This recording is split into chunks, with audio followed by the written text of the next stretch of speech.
బెల్లం అన్నం చేసి చూపిస్తున్నా. చూడ్డానికి టేస్ట్ అచ్చం చక్కెర పొంగల్లానే ఉంటదండి. పెసరపప్పు లేకుండా శనగపప్పుతో చేసి చూపిస్తున్నాను. ఈ కొలతలతో చేయండి చాలా బా వస్తది. పంచదార, పాలు లేకుండా కూడా చేసుకోవచ్చండి.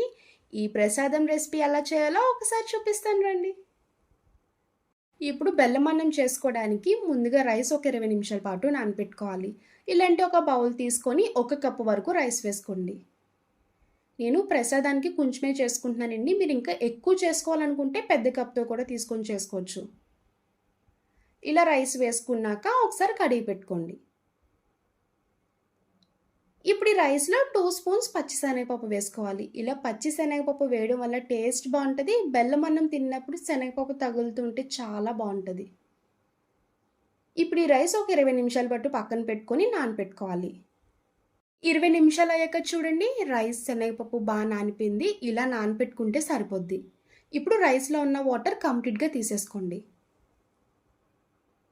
ఇప్పుడు బెల్లం అన్నం రెడీ చేసుకోవడానికి స్టవ్ ఆన్ చేసి పాన్ పెట్టుకొని 2 స్పూన్స్ వరకు నెయ్యి వేసుకోండి. నెయ్యి హీట్ అయ్యాక డ్రై ఫ్రూట్స్ వేసుకోవాలి. జీడిపప్పు, బాదం, కిస్మిస్ వేసుకోండి. ఇలా ముక్కల్లా కట్ చేసుకొని వేసుకోవాలి. డ్రై ఫ్రూట్స్ వేసుకొని ఒక 30 సెకండ్స్ వరకు దోరగా ఫ్రై చేసుకోవాలి.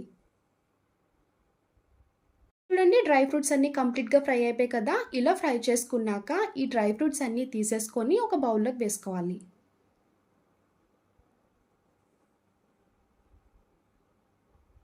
ఇప్పుడు ఆల్రెడీ నెయ్యి ఉంది కదండీ! ఇంక అస్సలు వేసుకోనవసరం లేదు.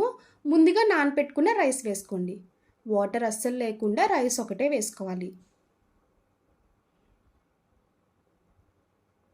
ఇలా రైస్ మొత్తం వేసుకున్నాక స్టవ్ మీడియం ఫ్లేమ్‌లో పెట్టుకొని ఒక 2 మినిట్స్ వరకు ఫ్రై చేసుకోవాలి.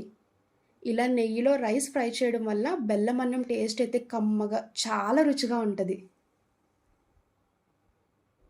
రైస్ ఇలా నెయ్యిలో ఫ్రై చేసుకున్నాక ఇప్పుడు వాటర్ వేసుకోండి. 1 కప్పు రైస్‌కి 2 కప్పులన్నర వరకు రైస్ వేసుకోవాలి. రైస్ మరీ పలుకుగా కాకుండా కొంచెం సాఫ్ట్‌గా అయ్యే వరకు కుక్ చేసుకోండి. మీరు ఈ బెల్లం అన్నం ఇలా డైరెక్ట్‌గా ప్యాన్‌లో కుక్ చేసుకోవచ్చు. లేదు అంటే ప్రెషర్ కుక్కర్‌లో అయినా కుక్ చేసుకోవచ్చండి. 3 విజిల్స్ వచ్చే వరకు కుక్ చేసుకున్నా కూడా సరిపోద్ది.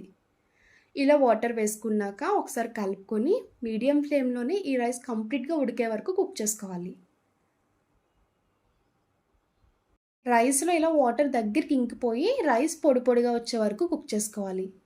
చూడండి రైస్ కూడా మెత్తగా సాఫ్ట్‌గా కుక్ అయింది కదా! ఇలా రెడీ చేసుకున్నాక ఇప్పుడు బెల్లం వేసుకోవాలి. ఏ కప్‌తో రైస్ వేసుకున్నామో అదే కప్‌తో 2 కప్పుల వరకు బెల్లం వేసుకోండి. స్వీట్ కరెక్ట్‌గా సరిపోద్ది. ఇలా బెల్లం వేసుకున్నాక రైస్ అంతటికి కలిసేలా కలుపుకోవాలి. ఇలా కలుపుతున్నప్పుడే మీకు బెల్లం కరిగి కొంచెం కన్సిస్టెన్సీ అన్నది పల్చగా అవుతది. మీకు పరమన్నం దగ్గరికి ఎలా కుక్ చేసుకుంటారో ఆ విధంగా కొంచెం జిగిరి పాకం వచ్చే వరకు కుక్ చేసుకోవాలి.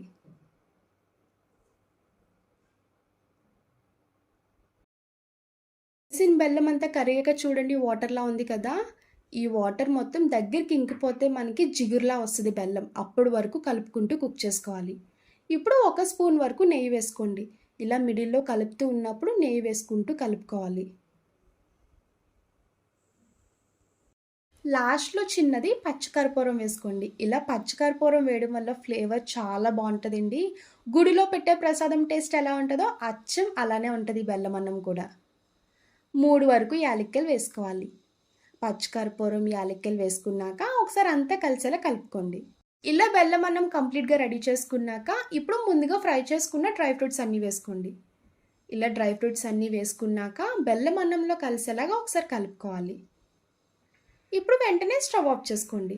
చూడండి చాలా బాగుంది కదా బెల్లం అన్నం. చూడ్డానికి బాగుంటది. టేస్ట్ కూడా సూపర్ ఉంటదండి.